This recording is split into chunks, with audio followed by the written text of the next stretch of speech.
¿Qué tal, hermanos? ¿Cómo están? Pues venimos otra vez a ver otro capítulo más de el Evangelio según Mateo. Es el capítulo 26. Es el capítulo más largo que hay en el Evangelio de Mateo. Por eso lo vamos a dividir en dos partes. ¿De acuerdo? Entonces, a ver, vamos a iniciar. ¿Sí? A ver, viendo la primera diapositiva, ahí está. Evangelio según Mateo, capítulo 26, parte 1. ¿De acuerdo? Ahí está. Ok, voy de regreso.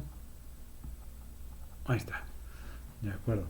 Entonces, como les comentaba, ¿no? Es el capítulo más largo del Evangelio de Mateo. Entonces vamos a verlo en dos partes. Aquí vamos a ver lo que es la institución de la Cena del Señor.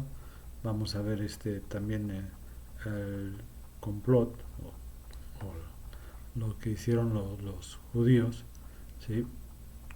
Para poder aprenderlo. Y lógicamente la traición de Judas, ¿no?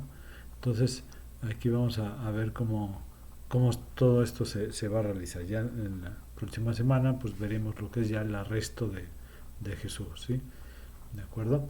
Entonces, bueno, pues comenzamos, ¿no? Este, como les puse ahí, ¿no? Jesús les recuerda a sus discípulos de sufrimiento y la crucifixión por venir, ¿sí? Ya estaba, pues fue el día antes, ¿no? De esto ya era el día antes de que él fuera aprendido. Recuerden que el mismo día que se ha aprendido también muere. Jesús, cuando él menciona todo esto, pues lógicamente todos están ya por definir la situación, ¿no? Más que nada. Yo lo digo por Judas Iscariote, que debido a todos estos últimos acontecimientos, él decide entregar a Jesús, ¿no?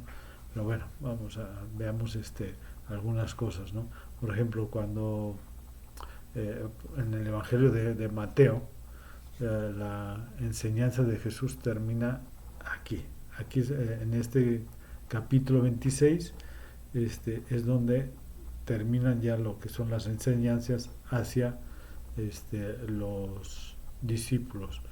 En estos últimos días, pre, previos a su traición, a su crucifixión, pues él advirtió a las multitudes sobre el liderazgo de los religiosos, que, que eran corruptos, habló a sus discípulos sobre las cosas que iban a venir, ¿sí? Estos dos capítulos anteriores, y ahora era el momento en que Jesús se cumpliera ya con lo que él había venido a hacer a este mundo, ¿sí? Entonces, y se culminara todo pues en la cruz, ¿de acuerdo? Esta vez, después de la descripción triunfales de su reino, de cómo vendría los discípulos pues estaban fortaleciéndose, ¿no? Con esa idea de que era imposible que el Mesías sufriera. Aún tenían eso en su mente, ¿no? Jesús les recordó que realmente ese era el caso, ¿no? A eso él había venido a la tierra, ¿no? Entonces veamos cómo se genera el complot, ¿no? En contra de Jesús. La larga controversia entre Jesús y los líderes pues ya tuvo un final, ¿sí? Eh, Acuérdense que en el capítulo anteriores habíamos visto ya el final de todo el enfrentamiento que hubo entre los dos, ¿no? Y a partir de ese momento ya no hubo otro enfrentamiento con ellos, ¿no? Y resulta que ya después de todo esto tienen un consejo, ¿sí? Para agarrarlo y con eso poderlo matar, ¿no? Engañarlo y poderlo matar. Según Carson, el uso de reunión o consejo sugiere una deliberada acción en contra de él, ¿no? Por ejemplo, en el Salmo 31:13, ahí nos dice: porque oigo la calumnia de muchos, el miedo me asalta por todas partes, mientras consultaban juntos contra mí e idean, quieren quitarme la vida. Sí, aquí es donde se van cumpliendo muchos de los pasajes del Antiguo Testamento, ¿no? El sumo sacerdote llamado Caifás, ¿no? Bueno, Anás fue depuesto por las autoridades seculares de Roma, ¿sí? No, o sea, no fue quitado porque él hubiera muerto, ¿no? Que es la tradición normal, sino que o sea, el imperio romano, el gobierno romano fue el que lo quitó realmente. Entonces, y en ese momento entra Caifás en lugar de él. Fue sumo sacerdote del 18 al 35 aproximadamente, ¿sí? Después de Cristo, lógico, ¿no? O sea, Anás estuvo hasta el año 15 después de Cristo, ¿sí? Del 15 al 18 aproximadamente, ¿sí? Y entonces es quitado, entra Caifás y él está del 18 al 35. La transferencia lógicamente fue ilegal porque no era así en esas situaciones, y sin duda alguna continuar llamando a cualquiera de los dos como sumo sacerdote. Eso lo comenta Carson. Con 2 años después de la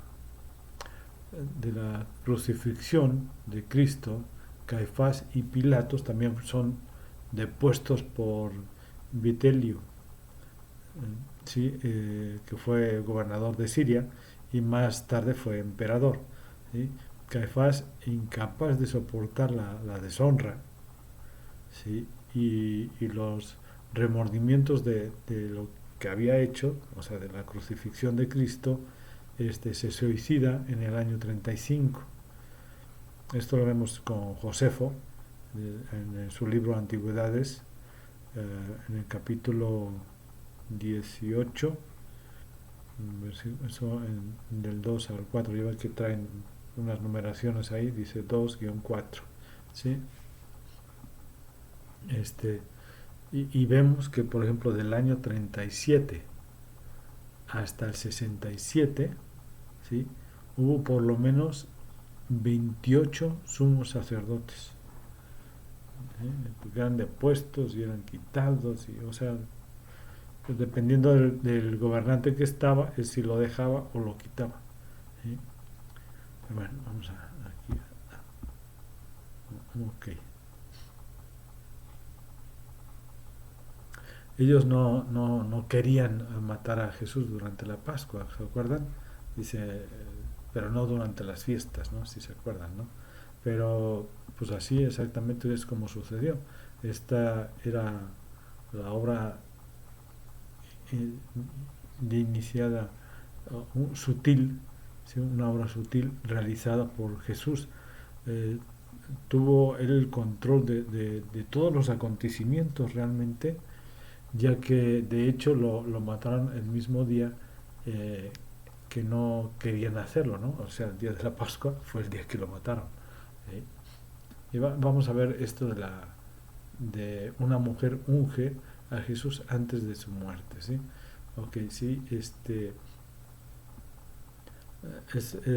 muy conocido esta mujer, ¿no? Acuérdense que le dice que nos regaña a los discípulos, ¿no? Le dice, donde se cuente esta historia, o sea, el Evangelio, ¿sí?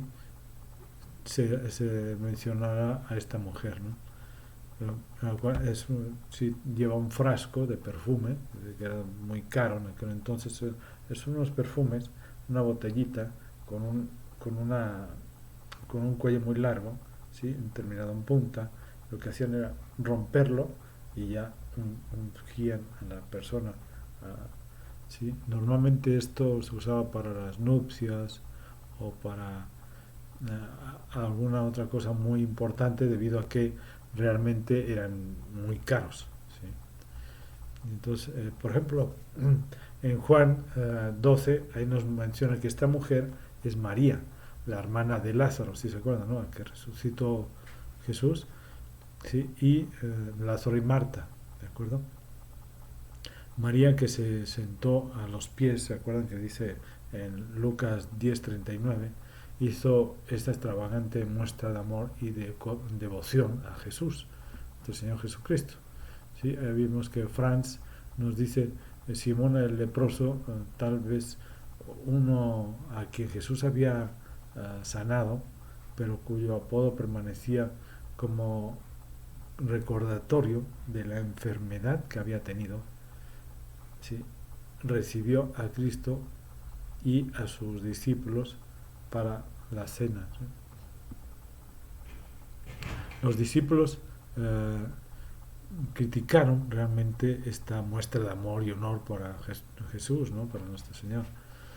Especialmente Judas. Esto lo menciona mucho en Juan 12, del versículo 4 al 6. Pero Jesús defendió a María, ¿no? Como un ejemplo de alguien que simplemente pues hizo una buena obra para él, ¿no? O sea, ¿por qué? Porque su regalo extravagante para Jesús sería un recordatorio mientras se predicaba el Evangelio, para memoria de ella, así dice, ¿no? Para memoria de ella. Jesús no hizo esto para desalentar la generosidad o tratar de ser amable, ¿no? Porque acuérdense que les dice, los pobres siempre vas a tener entre vosotros, pero a mí no, yo me voy a ir, ¿sí? Entonces, él no lo hace para decir, los pobres pues ahí estarán, no, sino para una amabilidad también hacia los pobres, ¿no? Jesús señaló la naturaleza propia de ese momento, de ese acto que estaba haciendo, ¿no? Era para honrar a una persona, ¿no? Porque les dice, ¿no? Lo ha hecho a fin de prepararme para la sepultura, ¿sí? Incluso ella no entendía el significado completo de lo que estaba haciendo en ese momento, ¿sí? El acto de María, pues, aunque los discípulos no lo, no, lo, no lo tomaron a bien, ¿sí? Pero ella le estaba demostrando a Jesús, ¿sí? Su amor y su atención que merecía antes del gran sufrimiento, ¿no? Porque ella estaba pensando en lo que iba a venir. Ella entendió mejor porque en el momento que Jesús lo explica, entonces entendió que lo que ella estaba haciendo realmente. Pero vamos a ver aquí ya algo más ya importante, ¿no? Este, hay muchos que dicen, bueno, ¿por qué ese desperdicio, ¿no? ¿Por qué ese desperdicio? Realmente el que lo estaba diciendo, bueno, pues era Judas, ¿sí? Esto lo podemos ver, o más bien es mencionado en Juan 12, del versículo 4 al 6, ¿sí? Ahí lo, lo menciona Judas, ¿no? ¿Por qué? Porque acuérdense que en Juan hace mención que él era ladrón y tomaba de la bolsa. O sea, esos 300 denarios era mucho en aquella época, era el salario de un año realmente. Entonces era mucho. Entonces él podía haber tomado bastante realmente de ese dinero, ¿sí? Entonces pero bueno, vemos que Judas, por ejemplo, ya llega a un siniestro acuerdo, ¿no? Con los líderes religiosos. es casi, no sé cómo decirlo, ¿no? O sea, es ver como uno de estos 12, ¿sí? Que había estado con Jesús durante 3 años y medio, ¿sí? Ahora iba a entregar a Jesús, ¿no? Muchos dicen que tal vez Judas estaba desilusionado con el tipo de Mesías que era nuestro Señor Jesucristo, y él deseaba un Mesías político y conquistador, como muchos de los que habían estado con él, ¿no? O quizás simplemente no era el Mesías o el verdadero profeta que, que él había esperado, ¿no? Como Saulo de Tarso o los religiosos lo estaban esperando también, ¿no? Sino que era muy diferente, ¿sí? Realmente cualquiera de las razones no está especificada en las escrituras. Realmente en las escrituras nada más nos dice que era por codicia, ¿no? O sea, por ejemplo, aquí nos dice que cuando va con los sumos sacerdotes y los religiosos, dice, ¿qué me queréis dar? Y yo os lo entrego. O sea, era a ver cuánto me quieres dar, ¿no? ¿De acuerdo? Entonces, realmente, pues acuérdense que le dan 30 monedas de plata. Esas 30 monedas de plata, pues no era un precio muy alto, realmente era un costo muy bajo, muy pequeño, era realmente el precio fijado para la compra de un esclavo de los más viles, ¿no? O sea, de los más bajos. Esto lo podemos ver en Éxodo capítulo 21, versículo 31, o en Joel 3, 3 y en el 6, en el capítulo 6, en versículo 6, perdón. Pero es una cantidad realmente pequeña por la cual Judas vendió al Maestro, ¿no? A nuestro Señor Jesucristo. Uh, Ahí está. Okay. Una última cena con los discípulos, ¿verdad? Todo esto ya es es de preparativo para la cena, ¿no? El recordatorio de su redención, la cena del Señor, la institución de la cena del Señor, ¿sí? Esto debió haber sido una celebración muy conmovedora realmente para Jesús, ¿no? La Pascua recuerda la liberación de Israel, ¿no? Si se acuerdan del pueblo de Israel cuando estaba en Egipto, el cual fue el acto principal de redención en el Antiguo Testamento. Pero Jesús ahora proveyó un nuevo centro de redención para ser recordado como una nueva ceremonia, ¿sí? Una cena ceremonial, ¿sí? Porque aquí acuérdese que va a ser el nuevo pacto, ¿de acuerdo? Ya una vez que están todos en la mesa, ¿sí? Ya que el día judío iniciaba, acuérdense, en la puesta del sol, ¿no? No es como nosotros que empieza a las 12 de la noche, no.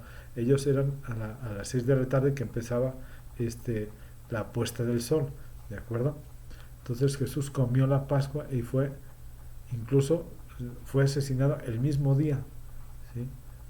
En el Calvario. Esto teniendo en cuenta el calendario judío, no el nuestro, sino el calendario judío, ¿de acuerdo?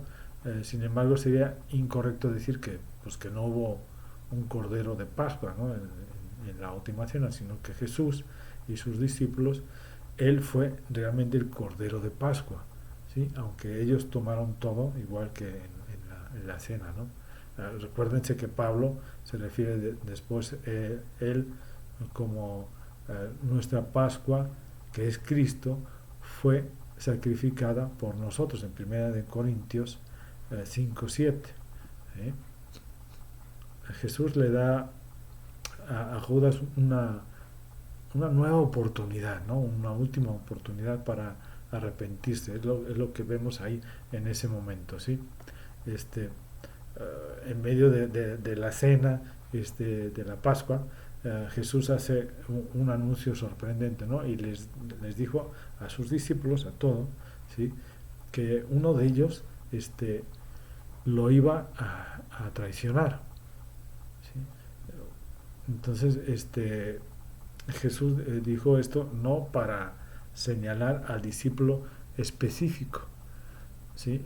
Porque pues todos me, estaban junto con él. Y entonces acuérdense que él dice, el que meta la mano en el plato, ¿sí? Ese es el que me entregará. Pero acuérdense que todos a la hora que están cenando, todos meten la mano en el plato para tomar del caldo, ¿sí? Y comer, ¿de acuerdo? Entonces no lo está diciendo por señalar a uno, sino más bien para decir que el traidor era un amigo, ¿sí? Quien comía en la misma mesa con él, ¿sí? La idea viene del Salmo 41:9. Aunque el hombre de mi paz, en quien yo confiaba, el que de mi pan comía, alzó contra mí el calcañar, mi compañero, mi amigo, ¿no? Mi familiar, ¿de acuerdo? Eso lo vemos en el Salmo 41:9. Esto pues agravó realmente la indignación del asunto, ¿no? Esto lo menciona Trump. Hay algo ahí que nos dice, ¿no? Soy yo maestro, ahí les puse, ¿no? Soy yo maestro, tú lo has dicho, ¿no? Es un momento, Spurgeon nos dice, es un bello rasgo del carácter de los discípulos que no sospechan uno de otro, ¿sí? Sino que cada uno de ellos preguntó, casi con incredulidad, ¿no? O sea, diciendo, cómo lo indica la forma de la pregunta, ¿no? ¿Soy yo, Señor? O sea, ¿soy yo, Maestro? Ninguno dijo, Señor, ¿es Judas? No, ¿verdad? Esto lo menciona Spurgeon. Eh, pues tú lo has dicho, ¿no? Jesús no dijo esto para condenar a Judas, sino para llamarlo al arrepentimiento, ¿no? O sea, piensa lo que vas a hacer, ¿sí? Es justo suponer que le dijo con amor en sus ojos y que Cristo le mostró a Judas que lo amaba realmente en ese momento, ¿no? O sea, no, no lo desechó ni le dijo, sabes qué, mejor lárgate de una vez, no. Aún sabiendo la traición que iba a hacer, él le demostró amor para que él pudiera arrepentirse en ese momento. Pero bueno, realmente no lo hizo, ¿no? Y entonces lo que vas a hacer, pues hazlo ya, ¿no? Y entonces se va, ¿sí? Y en el momento que él se va, si hay una controversia un poquito ahí acerca si realmente Judas estuvo o no en la cena, en la última cena del Señor, cuando se instituye la cena del Señor, pero la mayoría de los teólogos dicen que no, que realmente él se va antes, ¿no? De que se instituya la cena del Señor. Pero bueno,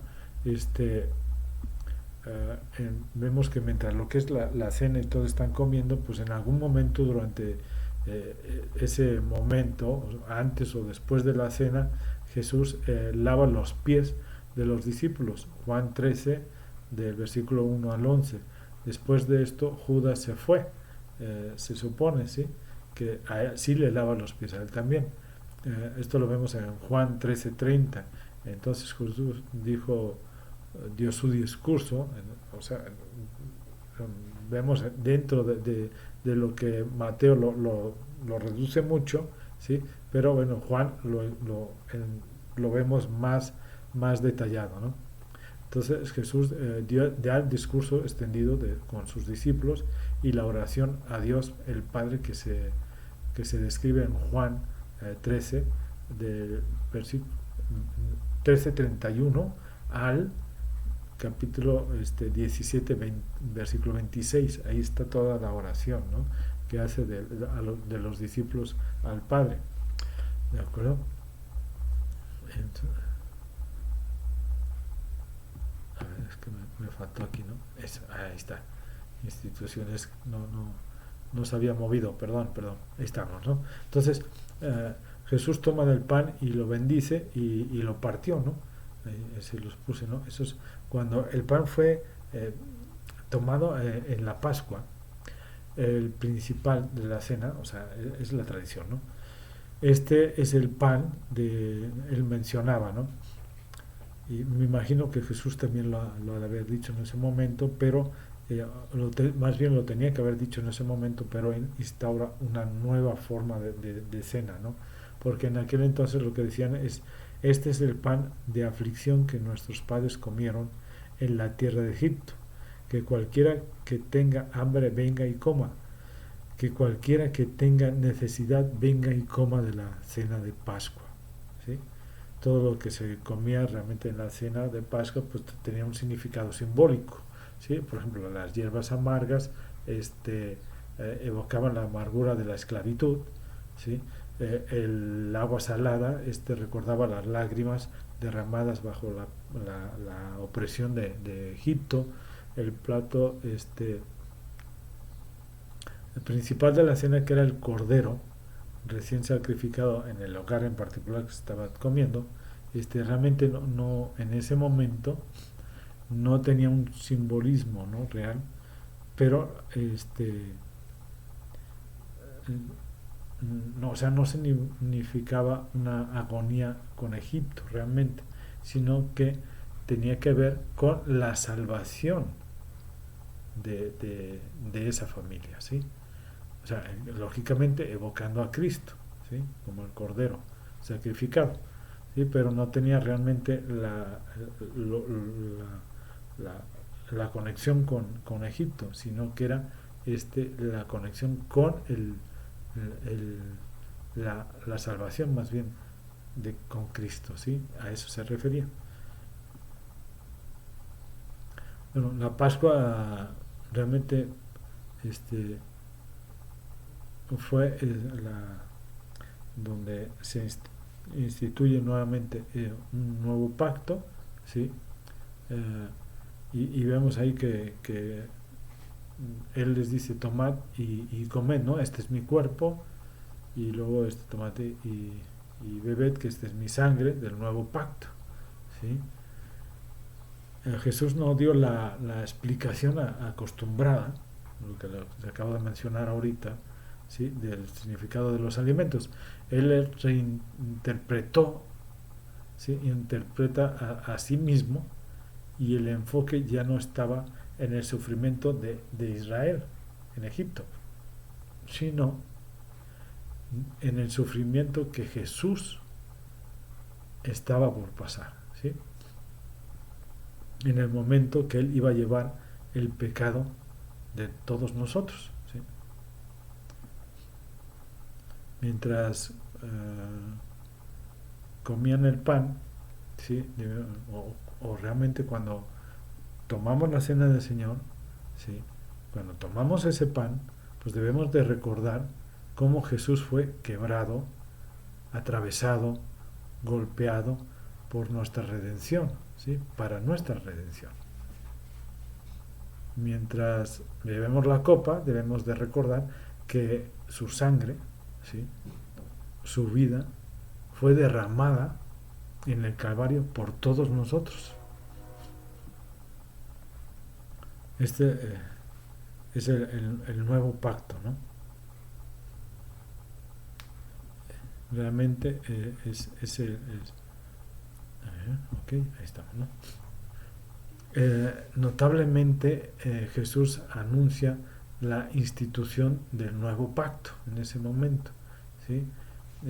Ningún hombre cualquiera, o sea, un nombre X, ¿sí?, no podía haber instituido un nuevo pacto entre Dios y el hombre, ¿sí?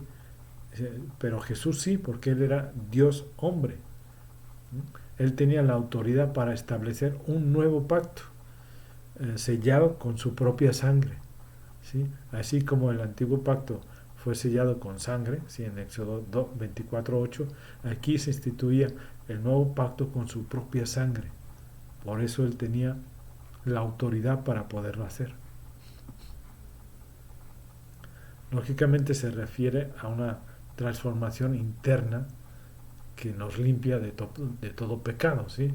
Porque perdonaré la maldad de ellos y no me acordaré más de sus pecados. Jeremías 31:34.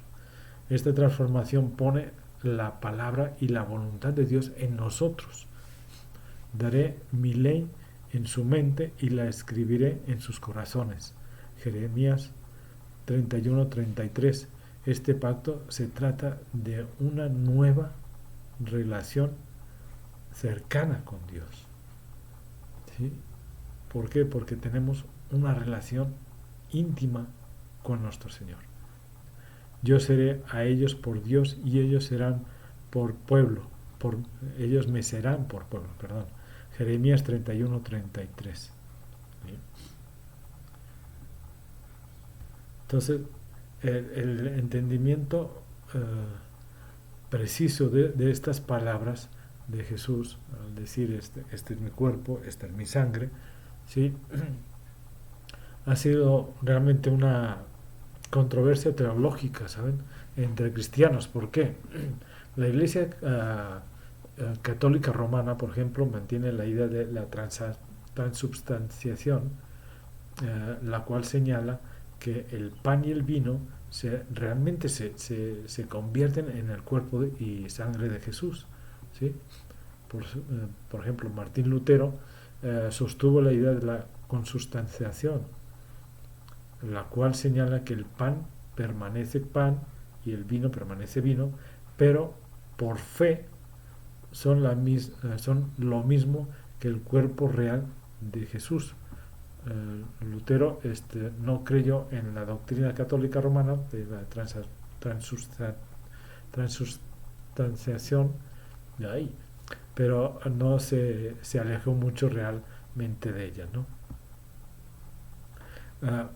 Juan Calvino enseñó que la presencia de Jesús en el pan y el vino es real, pero solo espiritualmente, no física.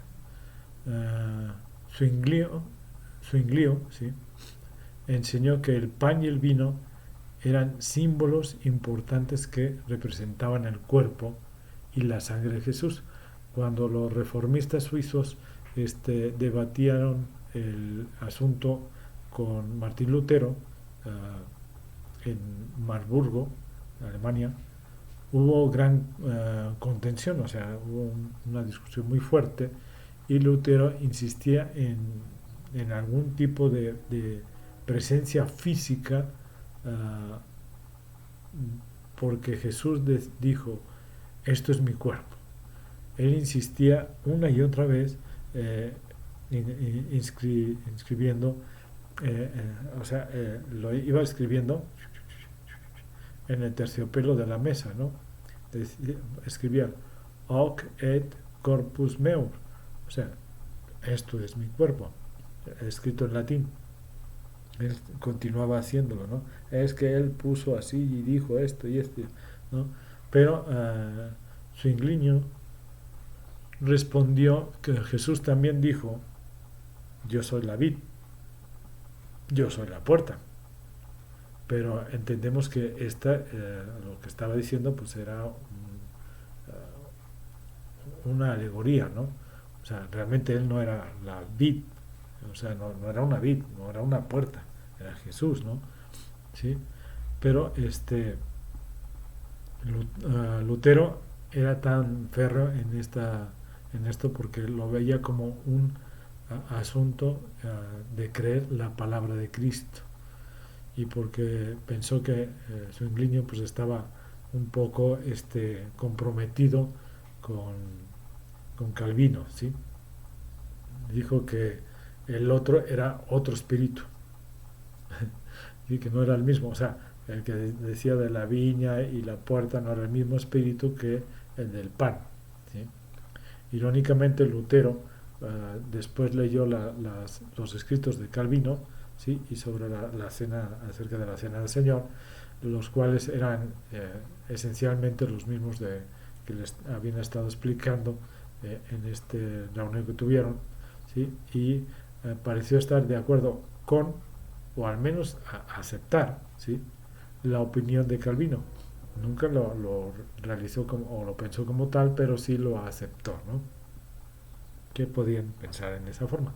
Ahora, bíblicamente podemos entender que el pan y la copa no solo son símbolos, sino que son imágenes pues, poderosas para tomar parte de o entrar a, ¿sí? Mientras vemos la mesa del Señor como la Pascua del Señor, ¿sí? Entonces debemos de entenderlo como que estamos formando parte de ese recordatorio, de esa memoria hacia lo que el Señor hizo por nosotros, ¿sí? Eh, Nos dice, y habiendo dado gracias, ¿no? A eso no se los puse. Bueno, y habiendo dado gracias. En el idioma griego antiguo, gracias es la palabra eucarist, ¿sí? Por eso, en la conmemoración de la Cena del Señor a veces se le llama Eucaristía, ¿de acuerdo? Que es la toma del pan y el vino, ¿sí? Esto no se los puse ahí, pero bueno, ahí les puse hasta aquel día en que lo beba nuevo con vosotros en el reino de mi Padre. Aunque muchos dicen que va a ser cuando Él venga nuevamente a la tierra, porque aquí es donde se hace el vino, pero bueno, ahí no está diciendo en el reino de mi Padre, ¿sí? Por lo tanto, Jesús anhelaba una celebración futura, ¿sí? De esa Pascua, o sea, más bien de esa cena en el cielo, ¿sí? Con todos reunidos en una que no solo celebrando con el pueblo, ¿no? de Israel, sino con todos los que creyentes en él, ¿sí? Con su pueblo, con todos. Esto está esperando pues que todo el pueblo se reúna con él. Y entonces se llevará a cabo la gran cena, ¿no? La cena de las bodas del Cordero, ¿sí? Apocalipsis 19:9. Esto es el cumplimiento en el reino de mi Padre, ¿sí? Ahí sería el cumplimiento de esto que él está diciendo. Jesús canta con sus discípulos, ¿no? Esto, muchos dicen, caray, ¿a poco cantaba? Pues sí, también cantaba, ¿sí? No sé cómo cantaba, pero cantaba. Y, entonces, tal vez pues, o sea, nos es raro, ¿no? Escuchar eso, ¿no? Que él cantaba, ¿no? Pero bueno, levantó su voz en adoración y alabanza al Padre, a su Dios, al Dios Padre, ¿no? A su Dios, al Dios Padre. Podemos preguntarnos cómo sonaba su voz, pues sí, pero sabemos con certeza que cantó con más que su voz, ¿no? Con todo el sentimiento pues, de lo que estaba pasando en ese momento, ¿no? Que era su última cena, recuérdenlo, ¿no? Estaba a horas de ser aprendido y a horas de morir en una cruz, ¿sí? Canta un himno, es maravilloso que Jesús cantó, pero ¿qué cantó, no? Realmente una cena de Pascua siempre terminaba con cantos que eran de 3 salmos, ¿sí? Y se le llamaba Jalel. El salmo es el salmo del Salmo 116 al 117. O sea, toman parte del Salmo 116, del 117 y del 118. ¿De acuerdo? Piensa, por ejemplo, en estas palabras de estos salmos, le mencionaron a Jesús mientras que, que los cantaba,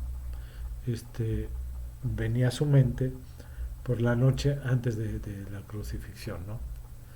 Todo lo que iba a venir. Vean lo que dice, ¿no? Por ejemplo, dice, me rodearon ligaduras de muerte, me encontraron las angustias del Seol, angustias y dolor había yo hablado. Entonces invoqué el nombre de Jehová, diciendo, oh Jehová, libra ahora mi alma. Salmo 116, versículos 3 y 4. Pues tú has librado mi alma de la muerte mis ojos de lágrimas y mis pies se resbalan. Mis pies de perdón, voy a volverlo a leer. Pues tú has librado mi alma de la muerte, mis ojos de lágrimas y mis pies de resbalar. Andaré delante de Jehová en la tierra de los vivientes. Salmo 116, versículo 8 y 9. Tomaré la copa de la salvación e invocaré el nombre de Jehová. Estos son parte de los versículos. Son algunos de los que en ese momento cantaban. Si gustan, bueno, pues les puedo terminar de mencionar los otros. Es un poquito largo porque sí son varios versículos, ¿no? Pero bueno, por ejemplo dice: alabad a Jehová, naciones todas, pueblos todos, alabadle. Es Salmos 17.1, ¿sí?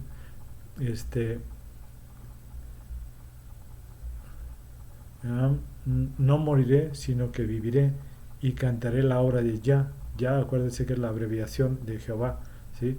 Me castigó gravemente Yah, mas no me entregó a la muerte. Abridme las puertas de la justicia, entraré por ella, alabaré a Yah. Salmos 118, versículos 17 al 19. La piedra que desecharon los edificadores ha venido a ser cabeza del ángulo. De parte de Jehová es esto, y es cosa maravillosa a nuestros ojos. Salmos 118, 22, 23. Jehová es Dios y nos ha dado luz. Atad víctimas con cuerdas de cuernos del altar.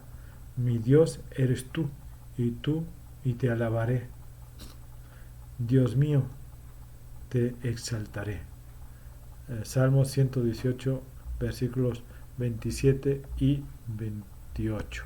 Estos eran algunos de los salmos que se cantaban en la cena, ¿sí? Entonces, imagínense si están cantando esto, recordando que en unos momentos lo van a aprender, y en ese mismo día, o sea, acuérdense que el día judío es diferente al nuestro, ¿sí? Que durante el mismo periodo de día judío, ¿sí? Iba a ser muerto en una cruz por nuestros pecados, ¿sí? Entonces, imagínense los motivos de esa situación, los motivos de la cena, teniendo un nuevo pacto en ese momento con los discípulos, y que se extendería a nosotros, ¿sí? Y todo lo que estaba sucediendo, ¿no? O sea, todo lo que en ese momento, las últimas enseñanzas, lo que iba a venir, la situación, o sea, todo eso también, lo que influyó en nuestro Señor Jesucristo, ¿no? Acuérdense que en el capítulo, en la clase que viene, vamos a ver cómo él va a Getsemaní, se pone a orar, y en ese momento está tan compungido que le dice: Señor, si puedo pasar de esta copa, pase, pero no sea yo el que decida, sino tú eres lo que tú quieras, ¿no? Entonces vemos que todo esto influye para que él en ese momento tenga esa congoja, ¿no? Entonces vemos que esta cena es algo que realmente dejó una huella muy fuerte, tanto en los discípulos como en nosotros, ¿no? Que también somos parte de su pueblo, somos su iglesia, ¿eh? Okay. Bueno, pues hasta aquí llegamos en este momento, y que Dios los bendiga, y nos vemos la próxima semana. Hasta luego.